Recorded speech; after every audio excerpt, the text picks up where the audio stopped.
Hawking said philosophy is dead. He struggled. I think a lot of these physicists are absurdists. What do you think? Do you think this is That's another great observation, because I've literally been thinking about working on a piece of this about this. Yes, me too.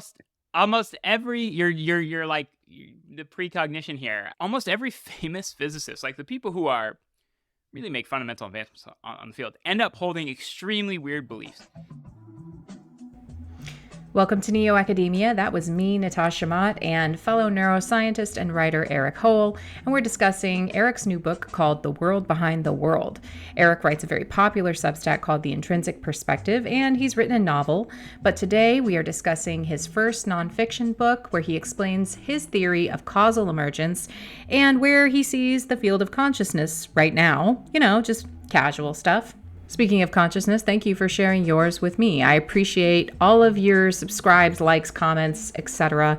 I also really appreciate my sponsor, Big Nerve, for making this season possible. Big Nerve is an idea tournament game for innovative thinkers like you. I've been working with Big Nerve for a while now to develop a community of innovative, creative thinkers, and their goal is simple. They want to recognize and fund creative thinkers. They're trying to create an entire new profession of innovation where catalysts like me could ask interesting and engaging questions and innovators like you can answer them. There are many different ways to play. You can ask questions, answer them, rate answers, mentor answers. All of this earns you points. At the end of the month, these idea tournaments pay out to the top 30 participants, and everybody gains some more experience points and gets known for their expertise. This game is meant to elevate creative thinkers and their ideas. To join my team, you'll have to click on the Big Nerve question in the Theory Gang newsletter, where each episode I'll design a special question relevant to the guest and discussion. All right, here's the episode. Now don't forget to listen all the way to the end for the question. You are the kind of neuroscientist my academic advisor told me to not be and to stay away from. The defeatist kind. Well, no, not even. The more idealistic kind. So in your book, which I loved, by the way, I thought it was just like, it was a great size. It was short, left me wanting more. And I love the cover. It's so cute. Just great. And in your book, you talk about kind of the two different camps of consciousness. And I think of like two different kinds of neuroscientists. Although we make the same mistake when we enter this field, thinking that we can know shit. But I probably would be closer to the house of Crick, Francis Crick, that is, and his astonishing hypothesis where he thinks that the way to get to consciousness is through mapping the neural correlates of consciousness. He's a cartographer making a map of the brain. Whereas you have tended towards Edelman, which is more of like the philosopher aspect of this, where you're kind of like, dude, you're making a map, but you're literally on the map. So now what? So how do we marry these things? Like how we're here together, two neuroscientists talking, right? But what are we doing here? How do we fix this? Yeah, I think the first thing to acknowledge is that even the more conservative approach of somebody like Francis Crick, who, the name, you might recognize the name from somebody who actually was one of the co-discoverers of DNA, of the structure of DNA. And, once you do that, you can sort of do whatever you want in science, right? And so he looked around for big open problems and saw that consciousness seemed to be still left on the table. And his proposal, I think, was a very smart one. And that was to proceed very conservatively when talking about consciousness, because consciousness is something that has a deep history of, one might call it scientific perplexion, right? Like it's what people talk about when they talk about the soul. Often it has this lingering question of metaphysics. How exactly is it that subjectivity is arising in an objective world? And so he has this very conservative approach. I would say what's funny is that even that very conservative approach, like the kind that you yourself might favor, is itself extremely controversial in a significant chunk of neuroscience still to this day. And that's due to this long history of behaviorism, this sort of consciousness winter that we had for decades and decades, where no one in science was really allowed to talk about consciousness in any sort of significant way. And the problem with that is that in terms of mainstream neuroscience, you're allowed to talk about some of the parts of consciousness, but not consciousness itself. So you can talk about attention, or you can talk about working memory, but it's like, well, the second you start to define those terms, you realize that you're generally talking about what's going on within the stream of someone's consciousness, right? So it's like attention within what, right? Well, I'm attending to the certain things that I'm conscious of, right? I might be more or less conscious of some things. So even these very basic terms, and so I think to me the broader issue before even like marrying the houses is of the more like sort of extreme house, the more conservative approach is like even just a regular neuroscientist. And I wonder what your sort of, given your background, what you've run into in terms of this. But there's still a lot of difficulty and skepticism around consciousness. And I think it shows up in the practice of neuroscience itself. It's not just neuroscientists are ignoring this and it's not impacting them. Is that if you just want to talk about attention, but you refuse to talk about acknowledge that like organisms have a stream of consciousness, you're in a very tricky situation methodologically, and it's really actually going to impact your results negatively. Mm-hmm. Yeah. So there's fundamental problems here in the separation of the houses, really, you would say that okay, so I get where it was grounded, right? And in your book, you talk about the history of this and why it was grounded as such. Galileo, kind of bracketed things. And, I've recently discovered phenomenology. And have you read Hegel, dear God? I did a little bit in college. Because I'm like, oh, please, God, I don't want to have to read Hegel. Like, I don't think I can be that kind of philosopher and neuroscientist. But in phenomenology, you kind of have to bracket these things and step outside of it. And I'm reading Feyerabend right now, which is like the king of bracketing things and stepping outside of them in science and anything goes-ish.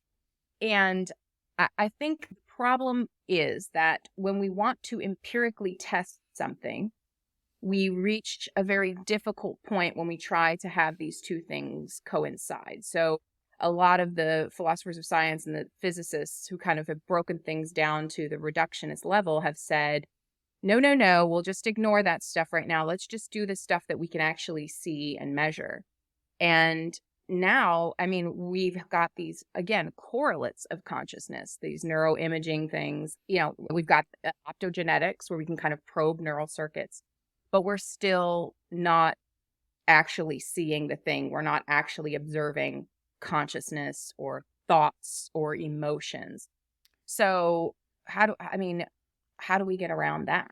Yeah, when I got into neuroscience, I think that there's sort of two claims here, right? One is that neuroscience is making no progress, and I think that would be way too strong of a claim. I think neuroscience has been making incremental progress, but in a way, it's been making progress on the things that most of the people who are, when they are young and originally attracted to neuroscience, are not actually that interested in, right? Which might be, say, how the molecular inner workings of axons, right? So that's a real scientific question. It concerns the brain. Maybe if we have a good enough understanding of what happens inside axons, that will somehow, unravel, what a thought is, what perception is. But it hasn't really worked that way so far.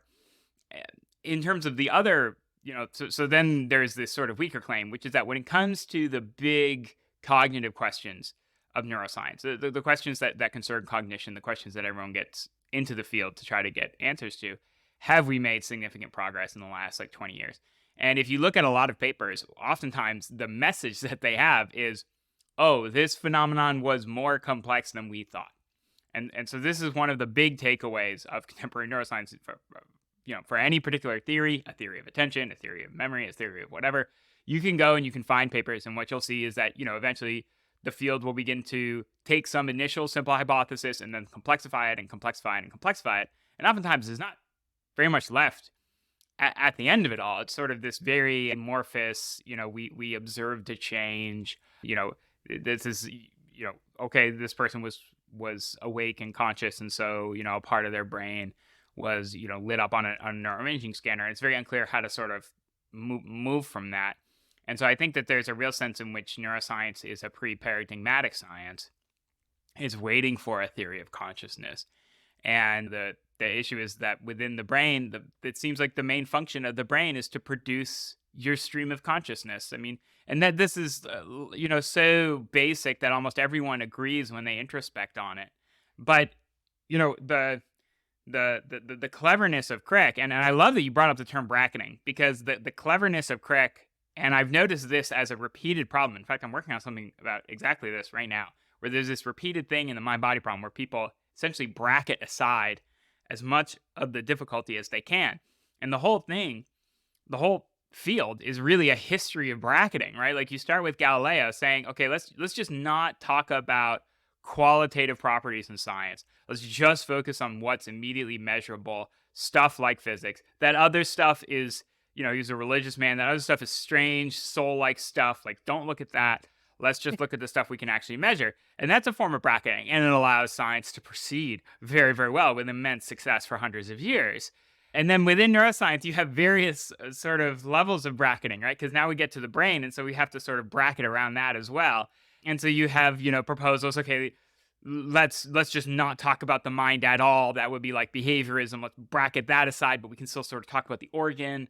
And then, you would have something like Francis Crick, which is, let's talk about the neural correlates, but bracket aside why those neural correlates would be sort of so strange, like why it would be the case that a particular neural firing actually led to the perception of red, and so on. So, now we're just bracketing aside this extra little bit. And then, I think the House of Edelman, and particularly sort of the leading theory within it, integrated information theory, sort of only brackets aside exactly the what it is likeness of consciousness. So it says, well, maybe we can describe all these other aspects of consciousness, like its unified nature as a phenomenon, all these other things. And then we're just leaving aside this very little bit, which is like why it would be like, why integrated information would have something it is like to be it, right? Like, so let's just leave that very last bit aside. And so I think that the whole thing's sort of like an onion of bracketing. And in general, I'm sort of in favor of like the higher level bracketings. But, in my mind, it probably says more about your inability to deal with the problem than it does about how little the problem matters, if that makes sense. Yeah, no, I totally agree. I think that we try to take, one bite of the elephant at a time. And when we realize there's a piece we can't eat, we're kind of like, well, let's just worry about the tusks later, So like, I've started, I'm a molecular neuroscientist. So reading any kind of philosophy for me is almost like forbidden. Like, I barely understood Kuhn when I left, my PhD program and graduate program. And then I, after leaving academia, I was like, whoa, philosophy. So I started now down a metaphysical route and realized that we're talking about, has metaphysics progressed? And how would we be able to enter into this kind of territory without philosophy and without a background in this? So the idea that Hawking said philosophy is dead, and you mentioned Hawking in your books, he struggled. I think a lot of these physicists are absurdists. What do you think? Do you think this is that's another great observation? Because I've literally been thinking about working on a piece of this about this. Yes, me too. Almost every you're like the precognition here. Almost every famous physicist, like the people who are really make fundamental advancements on the field, end up holding extremely weird beliefs. Weird, like beliefs that it seems like sort of people would deny that there's scientific consensus over. But then Right. It's very strange, right? It's like, well, all the super smart geniuses in your field, all the people who are actually the ones producing knowledge, they're not just teaching the textbooks, they're the ones creating the textbooks.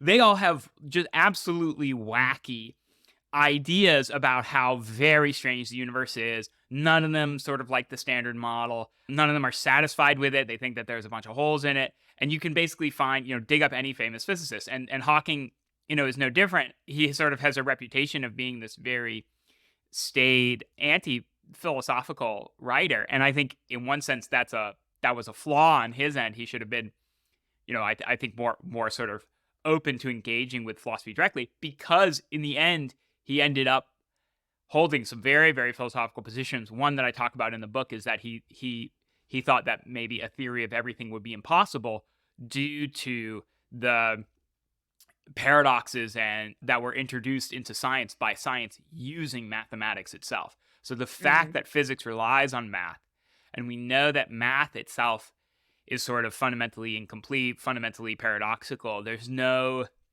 sort of, we sort of had this dream that we could ground everything and we would find, the true axioms or what have you, and that never materialized. And so Hawking thought that this bleeds into science somehow through the use of math, and for him it was a theory of everything. I, in the book, sort of take a similar conclusion, come at it from another way, which is that it's exactly in the cases of self-reference that you would expect to find problems in science.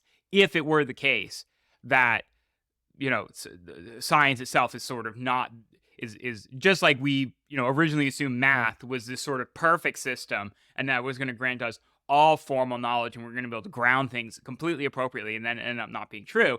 But no one would then say, well, math is all made up or useless, right? Like so it's some it's some really central middle ground. I think we're sort of in this like initial phase of science where we're like, we're going to uncover every truth about the universe. We're going to unveil every single fact that's ever knowable, right? And probably not. Like probably it turns out that there's fundamental limits on science. And if you expected that to be true, you would expect that to crop up in a few different places. And the number one place you would expect it to crop up would be among scientists themselves, due to how easy it is to trigger things like paradoxes via self-reference.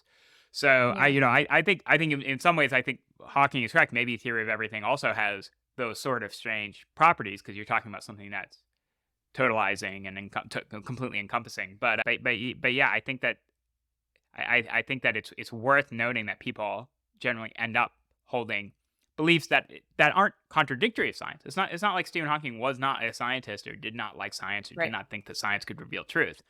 But in the end, there was a question of philosophy that he needed to deal with and that he advocated for. Like he has a bunch of talks, or several talks, where he explicitly says that he thinks science is incomplete. I think this is a result of coming at things from the hard sciences, from like the physical science perspective. Whereas like what I see in you, totally jealous of what seems like your childhood. You grew up around books and all that. I mean, it just sounds like idyllic. Those of us who came from it from a different angle, from like hard science, we were like, no, we're going to be straight empiricists. You get kind of tunnel vision and you're like, no, got to solve this one problem, normal science, got to chip away at this. And then you start going, what the fuck am I doing? And then you look outside for a second and you touch grass and you go, fuck, like this is not going to work for me. I'm not going to solve anything. And I wonder if at the end Hawking kind of like did that in a sense. And he was like, what have I been doing? But to your point, to say that a theory of everything isn't possible, I feel like it's like blasphemy. Like, how dare you say that at this point? We're in this golden age of science. Like, what a naysayer. And anytime we do that, like I kind of did this like very provocative TikTok where I said that the LK99 is false, like the whole thing was false, and people were like, oh my God, you're a hater. Also, you're a woman on the internet with an opinion. You can't be smart. Look at your eyeliner. So people got very upset, but I think it's because they don't want doors closed. And saying that that's not possible is a closed door. But this is why I advocate for absurdism, because much like with free will, even if it doesn't exist, we kind of still have to keep pretending like it does. Otherwise, everything falls apart. So, is it possible that, and you describe this in your book, you say we should continue working on these problems. I think the phrase you said was like, all of these warnings and these Gödel sentences and the Lucas Penrose argument and all these things are signposts, like leading us up to the edge of science going, hey, watch out, there's a cliff here. Not saying don't try to spelunk it, but trying to say like, you might die, you might fall down, you might lose all of your beliefs. So what do we do there? How are you spelunking that? And I think it's really important to one thing I've seen ideas fall victim to time and time again is getting overly specific and relying on some highly specific like proof, right? So an example would be there was this Penrose introduced some very popular and popularized some proofs about how it is, this argument essentially that the human mind must necessarily be not computable. And that there's a big back and forth in the literature about that. So people say, well, you have to make these various assumptions to make your proof and so on, because you're talking about something in the real world, right? So already you're talking about something that a proof, philosophical proof, a mathematical proof, always runs into this problem that you're talking about something in the real world. But if you sort of zoom out from any one particular argument and just note that paradoxes keep cropping up, I think it would be it would be completely unsurprising if in 200 years we had a much better understanding of exactly what the limits of science is, and we know it can do all sorts of things, but we also know that there's like a couple places where it just does not want to go. And again, if you think, well, that seems like this massive overclaim, don't we have a bunch of evidence that science works and is useful? It's like, well, just look at math, right? So you just make the exact analogy to mathematics, right? Which is that, yes, 2 + 2 = 4, right? There's no, fundamental disagreement about that. We don't have to pretend that there is. But at the same time, yes, mathematics is riddled with paradoxes and can never really be, and has never really been, deeply firmly established in the way that we want it to be. And those sort of places it can't really go. And I think, it's very reasonable to think that the same thing would be true of science. And so, when I say like those are signposts, I'm also saying, like, don't rely too heavily on any one particular argument that this is true. It's more about sort of a preponderance of evidence wherein you see wherein if you study these things, you see these problems cropping up, over and over again.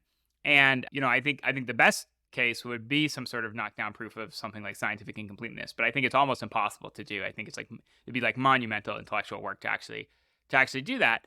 And but that doesn't mean that, that just means that you sort of have this thing that's really amazing, and then there are like some holes in it, in some places, right? Right. And you're sort of like, well, what do we do in the case of the hole? I wish I knew. Yeah, I feel like this is a problem for like, this isn't even like a problem for like future Erik and Natasha. This is like a problem for like future Earth descendants, like hundreds of years from now. Right, like our grandchildren. Yeah. So the way I'm seeing this is kind of the way I imagine it. In the book, you describe this as well, and it kind of drew a mental picture for me of almost like an event horizon, like a black hole where around the edges of science, like, you can't go there. And you use the example of, you say, imagine you are, you have an island you want to make a map of, and you can map every grain of sand, every leaf, every organism, everything down to the greatest detail. And then you also have to now put the map on the island. And then you get this infinite recursion of like zooming in. What's the AI software that does this now? It's like, it like zooms out or zooms in depending on like the generative AI, like autocomplete. So you have this point, and that's our consciousness, where it's a black hole almost. And it's like, it requires its own field of study, I think, this black hole of scientific incompleteness. And around the edges, though, the event horizon, I think, is where we see all the disciplines at some point creeping up against, like physics, where, quantum physics is concerned, and marrying that with gravity and trying to match those lines up. And then what you're talking about, like when you kind of say in the book, you say like, oh, if you thought the psychology replication crisis was bad, wait till you see the neuroimaging one that's about to hit. Like that. And all of these things are the bright, shining edge where science disappears. Yeah, I think that that's a really good metaphor. And I think that there's a sense in which, by bracketing aside things you want to explain, you're like encroaching closer and closer to the very edge of the black hole. Yeah. But you are getting closer, but there's also sort of this, this infinite regress that's occurring, right? Like where you're like, you keep bracketing and you're getting like, closer and closer and closer, but at the same time, it's still like, deeply far away. So yeah, I very much like that metaphor. And, one thing I hope is that when it comes to neuroscience itself, I think we need to accept certain things as neuroscientists. There's been a bunch of great like modeling work, where people have shown that a lot of the techniques of neuroscience do not work very well for other complex systems. So very common techniques of neuroscience. So one of my favorites by an author that I know is this 2017 paper called "Could a Neuroscientist Understand a Microprocessor?" And they took this very simple microprocessor that could like play Donkey Kong, and they knew everything about how this chip effectively works, and they know that it plays Donkey Kong, but then they pretend that they don't know that it plays Donkey Kong. And so then the question is, just using the suite of methodologies and tools that neuroscience has, things like knocking out parts of the brain, where here it's the chip, things like, we can measure the mutual information between two parts of the chip. We can look at like the tuning curve or the response curve or something, and maybe there's population coding or whatever, right? So you look at like all the techniques and you just throw this bag of techniques at this chip to see, like, does it tell you that it plays Donkey Kong? And the answer is just no. Like, none of them had anything to do with how the chip functions, how it played Donkey Kong, etc. And you might say, well, that's, a processor is different from a brain, but I think it's quite problematic, right? Because it should be much, much simpler. Neuroscience is psychology multiplied by the difficulties of getting through an opaque wall of bone without damaging, what the subject that you're looking at. And so, I think that there's almost no way that the sort of the standard tools of neuroscience are enough to understand the mind. I think you need some sort of broader scientific theory to slot things into. And in this way, I think that neuroscience is very similar to like biology pre-Darwin. There was biology pre-Darwin. It did exist, right? Like, people were doing things, but it was essentially a pre-paradigmatic field, right? You had to have the big theory of evolution to slot everything into, and in the brain, we're missing a big theory of consciousness to sort of slot all these observations and studies and everything into. And so without a centerpiece, it's very unclear to me that you can even really. I mean, you can even just go around and look like what fields don't have centerpieces, and what you'll find is often the case that like the more hard the science is, the more there's like an established centerpiece that essentially everything like slots into, or you can sort of judge and reference to, right? And then the softer the science, the less there's like an obvious centerpiece. I think that that's a very common trait, and then it's unclear, to what degree those are making progress in the same way that the fields with like very clear centerpieces are. Right. In my opinion, there's something about scale that we're missing. And when I think about like self-referential systems, this is kind of where my mind goes towards like a theory of this. Like, I think about where I think of the word self-referential most is when I think about these esoteric philosophers. So like on my other podcast, which is a lot of fun, we did this challenge where we read Simulacra and Simulation. We read Baudrillard at the end of because we were kind of looking into postmodernism.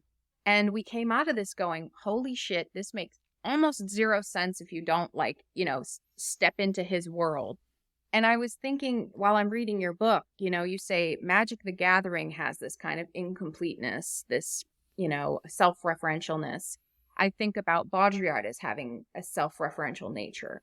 Physics has a self-referential, Harry Potter, but we're talking about like works of fiction and then like complete fiction, right? And then you kind of like scale back from there. Like, what can we peel back to be true? And Baudrillard like wants to be true, but it's like, it's not entirely. Physics is mostly true. So I think about these things on a sliding scale. And I think what we're missing with consciousness is scale. Like, because we don't understand where consciousness arises from. And if it arises, by the way, would you consider yourself a pluralist or a monist when it comes to consciousness? Oh, I would consider myself undecided on that. No, I knew I was like, he's a 1.5. I'll say one thing. It's a lot more like profitable to pitch, your own like pet scientific theory than to pitch something like much more complex about, sort of like meta science around the science of consciousness. But I think that there's more. Well, I think I think like this is the thing is it's like consciousness emerges. And so we don't even understand where it emerges, at what point, what is fiction? What is this? You talk about this beautifully in your book and you make so many like lovely literary references. This has something to do with it. And I think by not looking at this, we're missing the whole point. And I think we need both houses to figure out whatever this scale is. But can I tell you my fear? And Sure. You can kind of laugh at me. Have you read the book We by Yevgeny, is it Zamyatin? I always forget how to I say have his name. not. Zamyatin. So in this book, it's about this atheistic dictatorship where they're building this ship to kind of conquer the universe. And the idea is that everybody kind of is calculated and slotted into place, and reason wins in the end is kind of the point here. Like everyone has free will, but they want to eliminate it. And my fear, maybe it's an irrational one, but my fear is that, if we discover the nature of free will, if we discover the theory of consciousness, we'll somehow be able to manipulate ourselves into a problem. What do you think Yeah, I about it? mean, I think that that's a legitimate concern. Already, there's some questions about the extent of neuroimaging, mind reading. I think a lot of that stuff is mostly hyped. I don't think that it really holds up to the claims people are making of it. But yes, if it were the case that we had like a very good scientific handle on consciousness, we could obviously use it to manipulate the brain. I think if I had to like be specific about what the theory, would provide, it would provide what level of the brain is mechanistically interpretable. So by that I mean like, we know that for something like an artificial neural network, it's effectively a black box as it gets larger and larger. And so I've put this question to neuroscientists before, and I've just like never heard a good answer to this, which is that if we know that that is mathematically true for an artificial neural network where we have full access to all the artificial neurons and all the artificial synapses, and then the function of this thing is still a great mystery, right? And it's much smaller than the brain. Why like what would allow us to believe that the sort of simple experiments that neuroscience does is actually, revealing anything interesting about the brain? And the answer is generally, please stop talking. Like, be quiet. I don't want to think about this. I don't want to hear about this. But I think it's like relevant to this, because the question is, well, so then what would a theory of consciousness provide? And it would provide, the same thing that scientific theories, all over the place do, which is like a clear causal Extrapolating. handle. Yeah. Right. So it would be like, it would render the brain interpretable. I think that that's really the clearest way to say what a theory of consciousness would do. And once you had that, yeah, you probably could do some scary stuff, if you really wanted to. And in one sense, maybe it's good that we that we don't have one. But I think in another sense, it's bad, because I think it creates a massive confusion, particularly around these latest technologies of these AIs. These AIs, are we used to be basically the only thing that could engage in higher level cognition on the planet. Now we're not. They've sort of been lobotomized in many ways not to, but they can talk about consciousness. They can refer to all these things, these higher level concepts. They can explain what a philosophical zombie is. They can do all sorts of things, and it's very unclear how to treat them. And I think that one danger of not having a theory of consciousness is that we fail to distinguish between intelligence and consciousness. And we think that therefore, these systems must have consciousness or agency or free will or what have you, and we grant them powers and responsibilities and in many ways diminish the human. And so I think, having a clear demarcation between, well, what is an organic mind doing to create a stream of consciousness, whereas these systems seem intelligent, but it doesn't seem like they have a stream of consciousness, that seems really like fundamental to me and a really worthwhile fact. So I think that there's negatives, as you say, but there's also, some very clear positives. I was at Santa Fe Institute this summer, and, Melanie Mitchell's kind of like, this shit's not real. At least she doesn't say it quite like that, but that's my interpretation. But, when I'm reading your book and I think you quoted Hayek, who was the first to kind of say, if you want some kind of machine, that's going to be able to interpret like another machine, it has to be of more complexity than the machine it's going to interpret and decipher.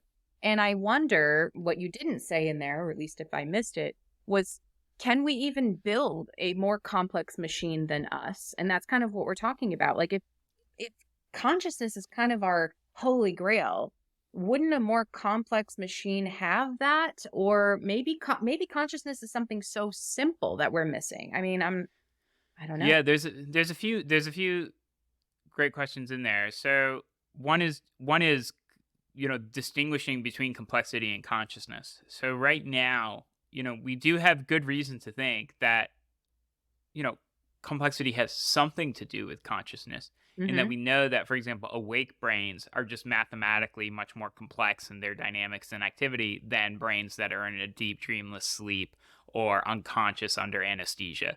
Right. So that's an example of like an empirical correlate that seems to hold up rather well. And it's not incredibly dependent on precisely how you define complexity. But it's also worth pointing out that our definition of complexity is not probably what most people think of when we say the word complexity. So, like, what's more complex? If on your TV screen, if you freeze frame from a movie or you freeze frame white noise, right? So most people will say, "Oh, the freeze frame of a movie because maybe it's got Clint Eastwood in it and it's got a background and it's got all these things in it, right?" But actually the entropy is so much lower than the white noise, right? So Mm. you'd say, depending on exactly how you measure, you would say, it's massively more complex to have something like white noise, just blasting into a TV than it is to actually watch a movie on a TV. That strikes all of us as sort of, "Well, wait, that can't be true." It's like, well, that's how the mathematics around complexity work right now. And so there's a sense in which, well, yes, it might be correlated to some degree because you have this massive difference between awake and sleep. But is it just that as things get complex, they get conscious? That seems very unlikely. Not least because one, by what mechanism, right, would sort of an increase in complexity naturally, cohere to an increase in consciousness. And then two, it seems like, in our daily lives, there's all sorts of systems that can be reasonably described as complex, like New York City, that we don't, traditionally associate a consciousness with. And by the way, this is, privately, I do like the New York City test for like every theory of consciousness, right? So it's, maybe it's self-representation. It's like, well, go down to City Hall and you'll find within City Hall a bunch of documents pertaining to New York City, right? So New York City represents itself in many ways, right? It's extremely complex in terms of the information, right? And yet, it would be almost absurd in a certain sense to say, let's definitely include New York City in sort of the set of things that we consider conscious. So, anyways, it's sort of a good tester. But I think the complexity question for Hayek in particular, I think Hayek's, his sort of like initial proposal of maybe science is incomplete because we'll never have something that's complex enough to classify us. I think it's pretty. I think this is what I mean by the arguments. Like the specific arguments themselves are almost never like bulletproof. I think that there's a couple bullets for that. I mean, I think you could say, well, humans understand the weather pretty well. Now, there are certain things we don't understand about the weather, right? Like we can't actually directly predict the weather, but it seems like there's a difference between our scientific understanding of the weather, which seems rather good, and then our ability to like predict the outcome Right. of the weather, which seems rather bad, particularly within the short term. Like, is it going to rain in the next couple of days? But I don't think that because you had difficulties in predicting whether or not it's going to rain in the next couple of days, you should then go back and say, well, weather is a mystery scientifically. We have no idea, right? It would be more complicated than that. And science isn't necessarily about sort of classifying all the complexity of a system. It's sort of the relevant complexity for understanding. And so therefore I think that, I don't know if Hayek's argument itself holds up, but I think it's a very interesting, even just from a historical perspective of, he's one of the very, very first people that I can find who very clearly states the hypothesis of scientific incompleteness, even though I think his arguments for it are not, super strong, but they can sort of be thrown into the mix of like the bag of arguments. Yeah. Well, I mean, and I think that's your whole point is there is a bag of arguments here. And, thinking about complexity, I've been in a complexity rabbit hole now for a while, having really only discovered this embarrassingly recently, but it's at the core of everything. It seems it's when you talk about shifting from the micro to macro scale, I guess we can kind of get into your causal emergence, and maybe you can explain it to me because my thought is that it's kind of this again, the 1.5, the kind of middle ground between total reductionism and just like abstract philosophical daydreaming. Would that be an appropriate characterization? Yeah, I think, the way I think about issues of emergence and reduction, and the way I talk about them in the book as well, is that, science has this reputation of being fundamentally reductionist. If you look at the actual practice of science, you'll find that scientists occupy their fields of inquiry occupy a diverse array of spatial and temporal scales in nature. So, you have biologists who are looking at cells. Sure, they might have some vague, like almost metaphysical acknowledgement that these cells can somehow be reduced to the underlying atoms. But if you ask them, like, what is the fundamental unit of analysis of your field? Like, what's doing the things that are important in your field? Yeah. They'll say cells, right? They'll say that these are the fundamental, units that we're working with. Maybe some, might go down to molecules to a various degree, right, and so on. But it's still going to be the case that if you looked at biology, you would see this, like, and you looked at all the spatial temporal skills of nature, you would see this very thin slice, and that's where, like, biologists spend their time, right? And then the question is, okay, well, if biologists are spending their time up there, are they just confused? Is this just a matter of I think the only sort of reasonable response by the reductionists goes along the lines of, well, it's convenient. It's convenient. This is just about compression, right? So that's another way to phrase this. It's like saying it's convenient is just saying, well, it's about compression, and that's an information theoretic term, right? So you can say, well, this is just, we take the data, we're compressing it because we can't manipulate individual atoms and so on. And so then the question is, okay, does that fully explain why science is this diverse array of different spatial temporal scales? And then and what I think is, maybe, but we have to test it. You can't just assume that. Right. And if you go and you do modeling work, and this is what I did all through graduate school, which was played around with very simple systems, and then tried to basically construct a spatial temporal scale of description of some simple system. You just represent it mathematically, like a causal model of, like, X has an impact on Y, Y has an impact on Z. What you'll find is that there are gains.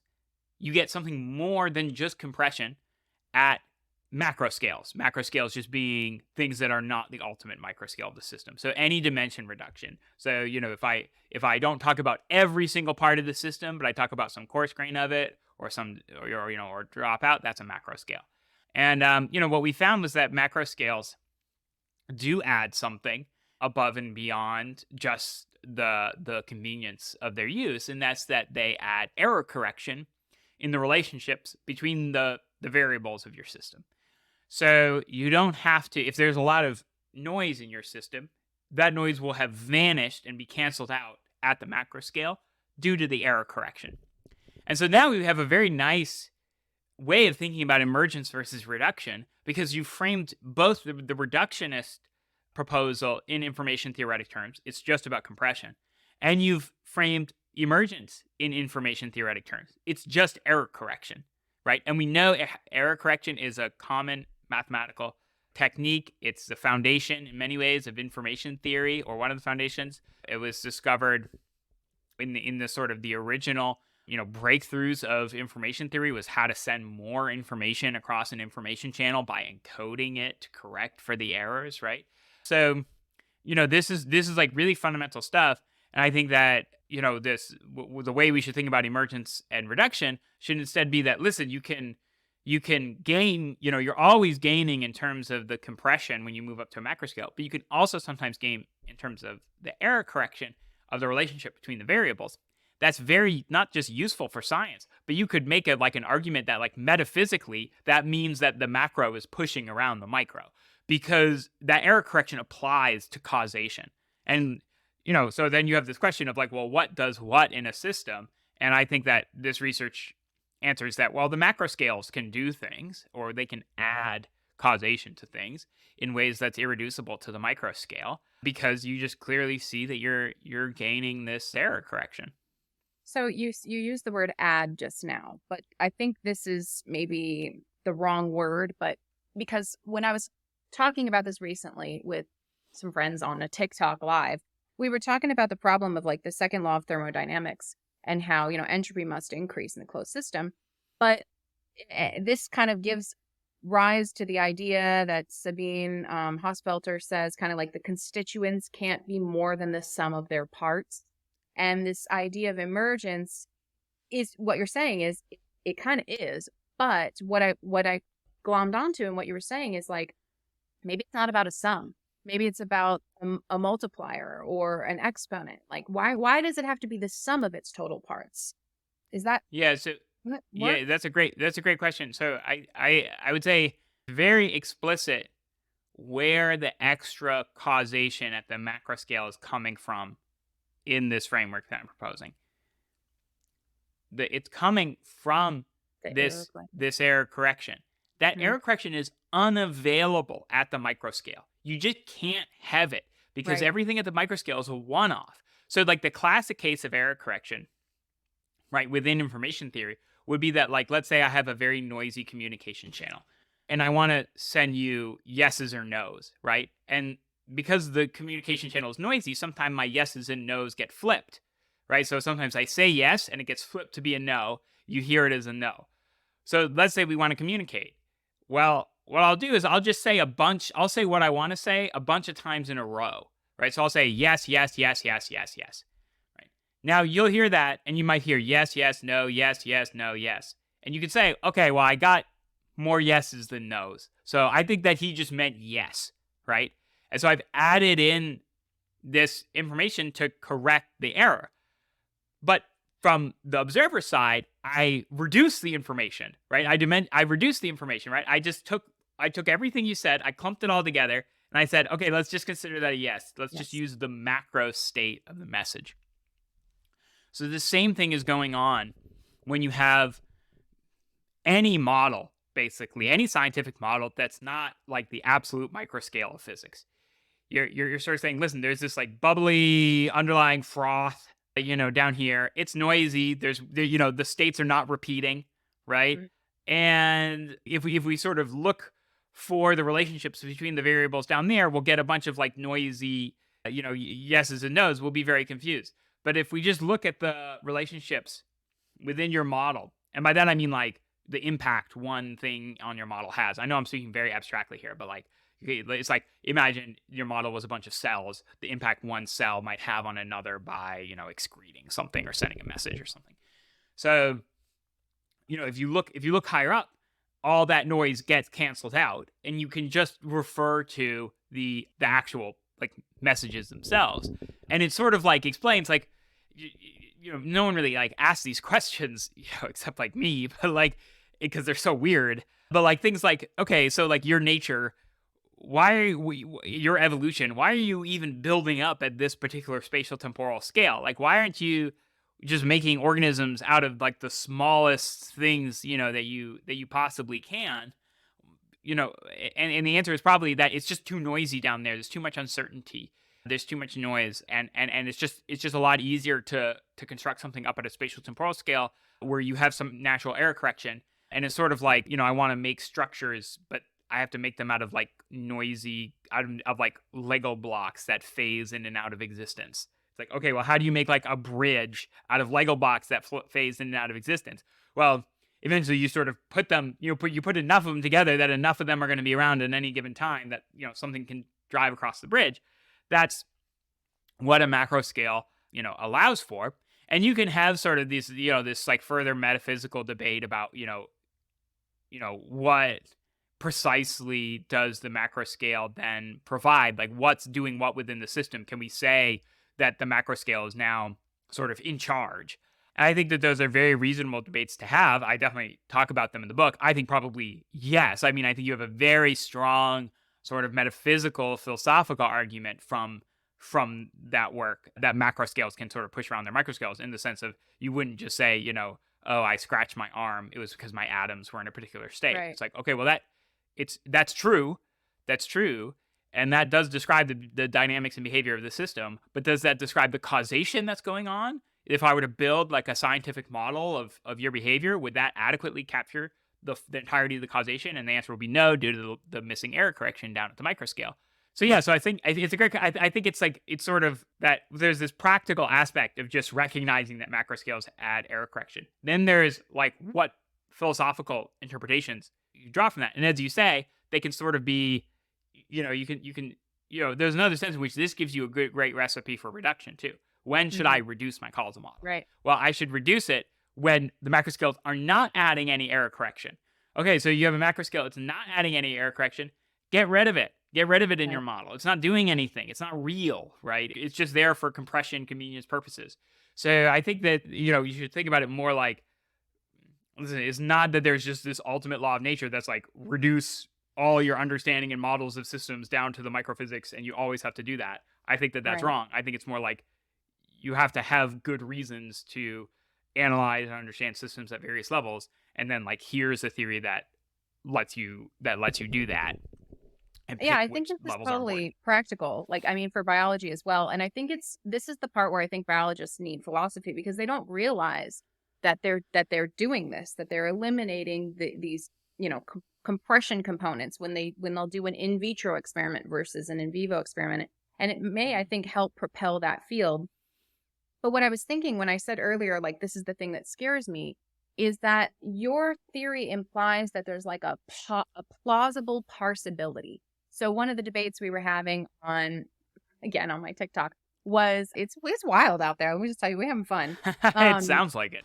But one of the things we were talking about is like a ministry of truth. I don't know if you remember when these people were like drinking borax like a week ago or so, or they were like consuming borax as like a supplement for boron or whatever, some stupid situation. People were really up in arms about it. And I'm like, well, what should we do with these people if they are in fact harming people? And so we got into this kind of philosophical reductionist argument of like, can you tell that this one person influenced these people and to what extent? And then how much did that actually harm them? You'd have to parse all of that out. And what I see in your causal emergence is that parsability, or at least the potential for parsability. Do you think that's a thing that could be testable? And if so, how do we then test it? Yeah, that's a great question. And it also, one of the things that I have wanted to do is apply this framework to artificial neural networks for precisely that reason, which is that maybe it does help with parsability, or, as they call it, mechanistic interpretability, basically same thing, probably. And I think it probably does help quite a bit.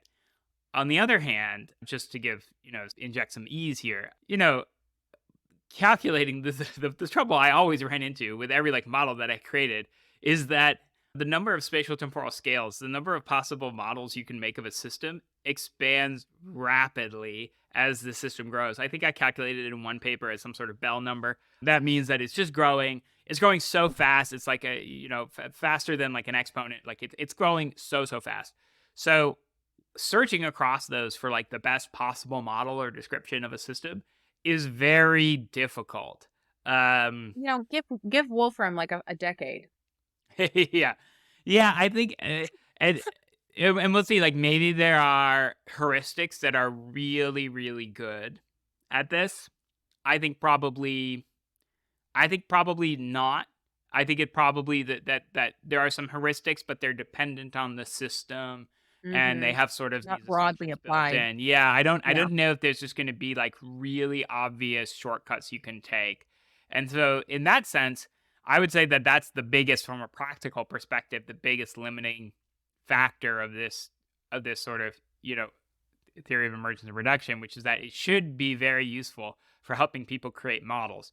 But due to the complexity blow up that you get as your models get larger, it becomes very difficult to pinpoint and calculate. That could be overcome to a certain degree. But I think from like a practical perspective, that's where I would sort of critique my own work. I would say like, okay, this is really, really interesting. You're probably right. How do I implement it? And then you'd say, you've introduced like some heuristics and done it on some data. Like we've done it on, protein interactomes to find the right spatial temporal scale. We've done it on, different sorts of networks and so on. But all that work has involved, assumptions about how these things are calculated and how the network's underlying dynamics are behaving and so on. So I'm open about that. Yeah, I mean, I'm pretty open about it too. No, I enjoyed this part of your book a lot. I mean, integrated information theory, I have, like I said, I've just started really getting into it, and so I was like the phenomenological chapter. I was like, oh shit, it did throw me for a loop. But studying complexity and stuff, like I said, the Santa Fe Institute provides like the complexity explorer, and so there's like so much information that you can learn. And actually, I'm going to do an entire podcast season probably on both podcasts on complexity. But this kind of brings me to like maybe some more like, less sciencey questions, more like academic questions about what you're doing with your career. Are you going to be doing this kind of stuff now on your own, or what are your plans? Yeah, I guess. No, I would like to, right now I'm, for those who don't know, basically I left Tufts University as a research professor to sort of write on Substack for a while. I don't know if I'll ever get like a pure academic position again. Maybe I will.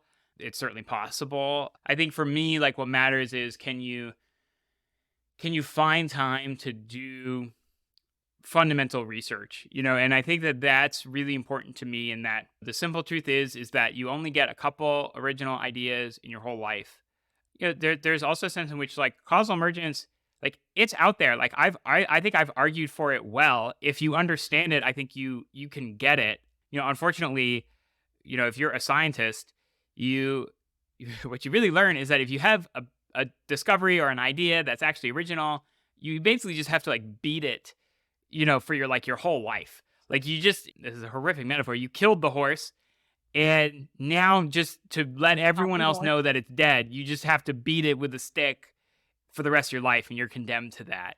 Or else, someone will eventually, no one will notice you're beating the horse, and someone will like pull up with like a horse that looks like suspiciously almost exactly identical, but they've like called it something slightly different, right? They're like, it's the theory of error minimization, and and then they do it, and they do it better, and so, and that's fine, but it happens. But I do think that there's something, I don't know, something slightly like ridiculous about that people don't quite understand about being a scientist or being an intellectual in general. That it's like you're sort of allowed like 3 ideas, and then you just have to like repeat those ideas sort of endlessly. So you're basically like Wittgensteining this shit. You're just like, all right, I solved it. Bye. Like, is that why you're leaving? I mean, why are you leaving? Well, I was originally leaving because I wanted to take a bit of a break from research and focus on writing.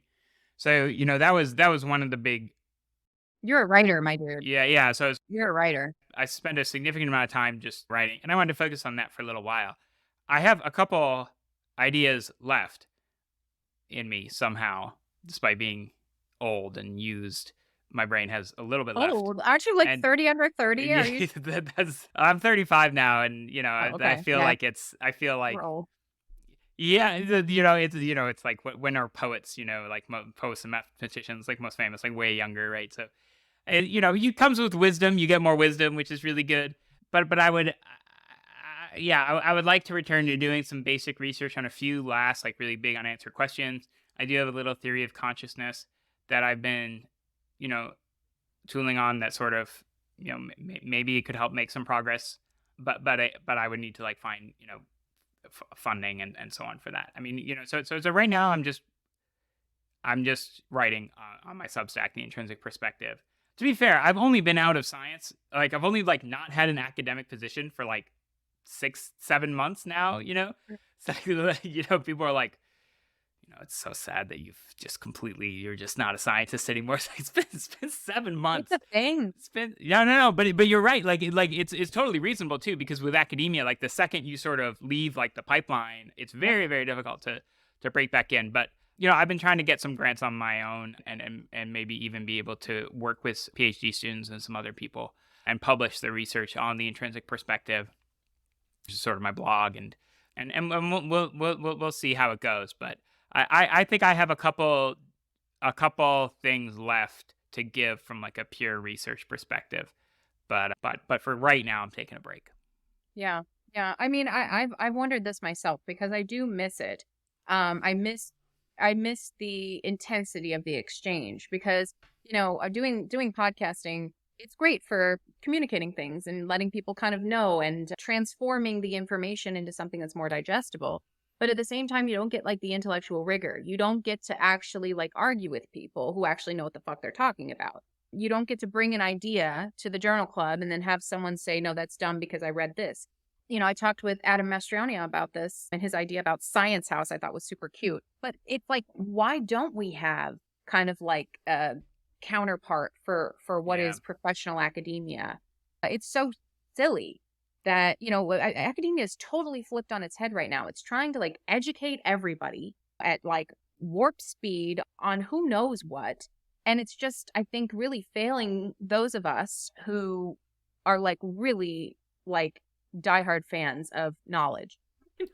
Yeah, and my sort of ambitious plan was to leave and then take a certain amount from the intrinsic perspectives income, and basically see if I could give grants to people I want to work with to do papers. Just do it very directly, like help fund like a PhD student or even just fund like an independent researcher to work on things. And so I'd still very much like to do that. The problem is that you have to make a certain total amount of income to really be like comfortable doing that, right? Because if you're just diverting all the income to paying other people, then your family starves and you're very sad. Right. And so yeah, but I think that sort of thing is necessary. I think it's really important. I think that there needs to be ways to do science and ways to engage intellectually that are not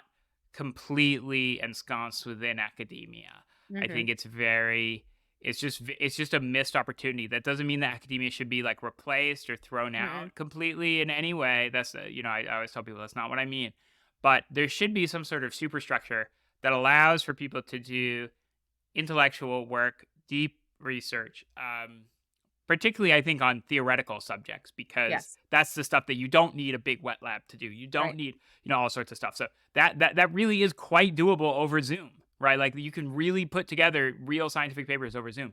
And so I think that there should be like alternative institutions, and that's sort of like my pipe dream for something like the Intrinsic Perspective, which would be eventually it's taking in enough money to help to pay for like researchers to do like part-time research or full-time research on various topics, and we can sort of increase the depth of the pieces until we're occasionally getting pieces that are so deep that they're just papers, they're just scientific papers, but better written, hopefully. I have some thoughts about this as well, and I think setting up like kind of a structure outside of academia as a model, I think could actually even help academia itself, because academia has like a relatability problem. And it's not that you have to be relatable, because people are not, I guarantee all people who watch this or listen to this, a lot of them are artists, they're CEOs. They're not scientists. They're not, certainly not mostly complexity scientists. So there is a limit, and they won't probably be able to fully grasp everything. But I think the role for science communication is very, very critical and could help something like what you're proposing, where people see the questions and the problems that you're working on, and they're translated directly to them to say, this is big shit. Like, all the LK99 superconductor stuff that's coming out. People don't have a clue what superconductors even do. So they're like, why are we hyped about this? They don't realize, this could mean like free energy. People have no idea what this means. They have no idea, what a validation of this means. And so I think translating these kinds of high level things at the leading edge is like, nobody does this. We're translating, like thinking about information theory. We're thinking about information theory still. We're translating this as science communicators, whereas y'all is on integrated information theory, which is like a whole nother level. So I think science communication has like a weird role to play in this that we haven't quite figured out either. What it's for, what do we want it to do? How can it support the academic apparatus, et cetera, et cetera. Yeah, So. agreed. I think, hopefully, in an ideal world, I think people should be able to sort of both communicate ideas, but occasionally propose a new one, right? And I think that's what's missing in the current system, is that there's no good in between status. You're either sort of a researcher with funding within a university, and therefore you can somehow occasionally find time to like work on, actual deep research and papers, or you're sort of Neil deGrasse Tyson, and there's nothing wrong with Neil deGrasse Tyson. I like Neil deGrasse Tyson actually, but it's sort of these like polar opposites. It's like, well, but think of the vastness of the intellectual spectrum in between there, and that there's clearly people who can still do original research, but also occasionally want to talk about other things. So we'll Right. see if like, but it seems as if maybe through Substack, through some of these other newer systems, there might be ways to support that sort of thing. We'll see. Yeah, I think there is, because if you are curious enough to learn about a subject that you have no clue about and you start learning about it, you develop all of these metaphors that most of the people who have been studying this forever never even thought of, or you'll come to some weird conclusion from a different angle. And I think that is so valid for people to have these kinds of conversations. Like maybe it's not as intense in the subject matter, like the exact theoretical and mathematical position, but still I think sparks some kind of change that could happen. Something, right? Like, and maybe I'm reading too much Fire Robin, where he says, all ideas can contribute to the growth of knowledge. Maybe I've fully lost my mind at this point, but I'll let you know. Like, this world drives us to strange places. Yeah. I mean, how can you be doing anything normal at this point and consider yourself healthy? Like, it's just. Speaking of healthy, how's the baby? Oh, very well. Very Yeah. well. Oh, good. Well, congratulations. Thank you. I sometimes on this podcast, we kind of go in weird directions, but one thing I really want to do is make sure that people understand that the people on this podcast and the people doing this work are human. And having a baby totally changed my life. I mean, look at me. I'm not in academia anymore. Look at you. You're not in academia anymore. I don't know if that played any role, but it's a wild one. Yeah, and it's absolutely amazing. Certainly, I because of that, I made the decision that I always want to work from home. Yes, me too. So, because that's like what works best in terms of me just being able to actually like spend time. so yeah, so that was in a way, yeah, that was a factor, I think. Yeah.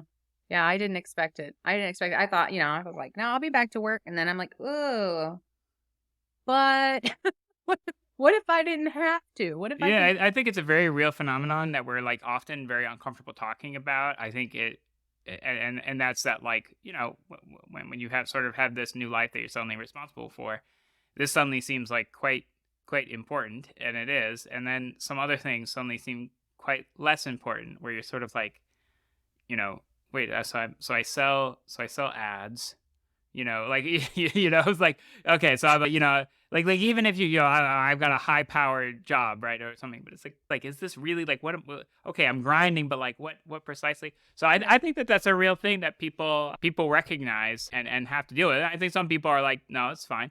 And some people are sort of like, I don't know if I can really justify precisely the amount of time that I was spending on the thing, because some people are neurosurgeons and they work in trauma wards, and and then there's like a big amount of sort of like BS jobs, and everyone knows, give consciousness, yeah, kind of bullshit. yeah, and that's okay, but I think there has to be a certain amount of like, I recognize that this is at least slightly BS. Yeah. I think that's even true for scientists, by the way. Yeah. Oh, absolutely. I mean, the only problem with science is I couldn't very well pipette, from home, but yeah, I think, you don't know what's going to happen when that occurs, but I think openness has something to do with it. Unfortunately, like if you're very open to the things, then you may experience like a sudden life change and be like, oh no, my whole life is not what I thought it was. And the good thing about it, though, although I will say now my daughter's 11, it's temporary, but it only really kind of shifts and like morphs into something else. Cause now I've got, volleyball, and I'm taking her here and there, and she wants to be close to me, which is still like, at 11, you're kind of like, oh my gosh, like when she calls me to come sit next to her at a game, I'm like, okay, I'll be there. And then when she's 25, I'll probably feel the exact same way. So it changes, but you do get to expand your capacity to go back into things, and you come at it with a different perspective. So maybe a more intrinsic perspective. Yeah, I mean, there is a sense of, just to tie everything up, there is a sense in which, okay, now, here's sort of like anti evidence for solipsism, right? You're like this whole, I think there's very much a sense in which, your whole life is sort of, and this is true for everybody, I think, kind of like me, it's very I focused, because you're at the center of your own stream of consciousness, right? So it's like, what am I gonna watch on the in-flight? What is the in-flight movie gonna be good for me? It's like, and I think when you have a kid, there's suddenly this like other stream of consciousness, and the presence of that stream is very like clear to you, and you sort of like weirdly care about its contents. Like what they're looking at is, it's like, oh, are they looking at something nice? Are they happy? Are they, you just getting joy out of their own experience, even though you're not the one experiencing it. So I think that there is something fundamental about the recognition of another consciousness. There's a deep sense in which, you could make a similar claim about, partners and so on. So I'm not saying that kids are sort of the only way into this knowledge or anything like that, but it is sure is a fast way to be forced to acknowledge, not at an intellectual level, that there are other consciousnesses out there that are interacting with you, but at like a really fundamentally felt level of like, okay, I'm definitely not the most important consciousness even in the room anymore. Like, this thing's consciousness is way more important than mine. Right.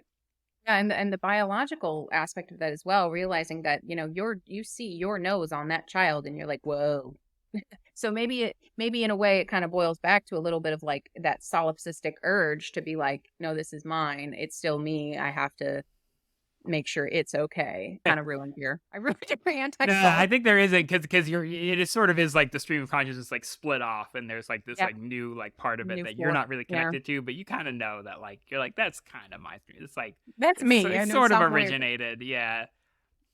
Yeah. No, it's awesome. Well, I won't keep you from the baby, but this has been wonderful. I've loved your book. Everybody should read it. It's short enough, I think, to bring you in and leave you wanting more, and it's well written, and it's just, you need it on your shelf, I think. So. Oh, wonderful. Well, thank you so much, Natasha. It was absolutely a pleasure. This was a lot of fun. Oh, yeah, that's my goal. Thanks for hanging out. I hope you enjoyed the episode. Here's the big nerve question. What could be an unexpected place to look for ideas that might inform a theory of consciousness? Be sure to click the link in my newsletter that will take you to the Big Nerve tournament for this month. Good luck.